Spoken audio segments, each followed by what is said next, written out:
గోదావరి జిల్లా బలభద్రపురం గ్రామంలో క్యాన్సర్ వ్యాధి పట్ల ప్రజలు అప్రమత్తంగా ఉండాలని నల్లబెల్లి బుచ్చిరెడ్డి సారథ్యంలో ట్రినిటీ హాస్పిటల్ సహకారంతో ఉచిత వైద్య శిబిరాన్ని నిర్వహించడం జరిగింది.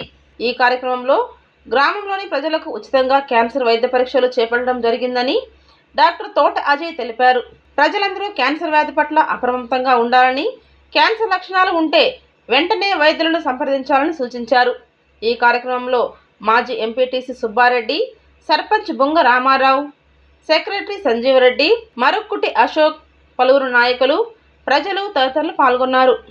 బలభద్రపురం గ్రామంలో ట్రినిటీ హాస్పిటల్ వారి సారథ్యంలో బలభద్రపురం గ్రామంలో నెలకొన్నటువంటి సమస్య క్యాన్సర్ వ్యాధి. ఈ క్యాన్సర్ వ్యాధి వల్ల గత 2-3 సంవత్సరాలుగా అనేక మంది మరణించడం జరిగింది. ఈ క్యాన్సర్ వ్యాధి పట్ల గ్రామంలో అవగాహన కల్పించి గ్రామంలో ఉన్నటువంటి రోగులందరినీ కూడా వెలికి తీసేటందుకు ఈరోజు ఈ కార్యక్రమం ఏర్పాటు చేయడం జరిగింది. ఎంచేదంటే గ్రామంలో చాలామంది ఈ క్యాన్సర్ బారిన పడి ఇది బయటికి చెప్పుకోనకు కూడా సిగ్గేసి చాలామంది రావట్లేదు. మరి ఎవరు కూడా ఈ వ్యాధిని దాచుకోకుండా వ్యాధి నిర్ధారణ పరీక్షలు చేయించుకుంటే మీ జీవితం ఇంకా ముందుకు సాగించవచ్చు. ఎంచేదంటే క్యాన్సర్కి అనేక రకాలైనటువంటి మందులు, అధునాతనమైనటువంటి పరికరాలు కూడా, వాటికి వైద్య సౌకర్యాలు అన్నీ కూడా వచ్చినాయి.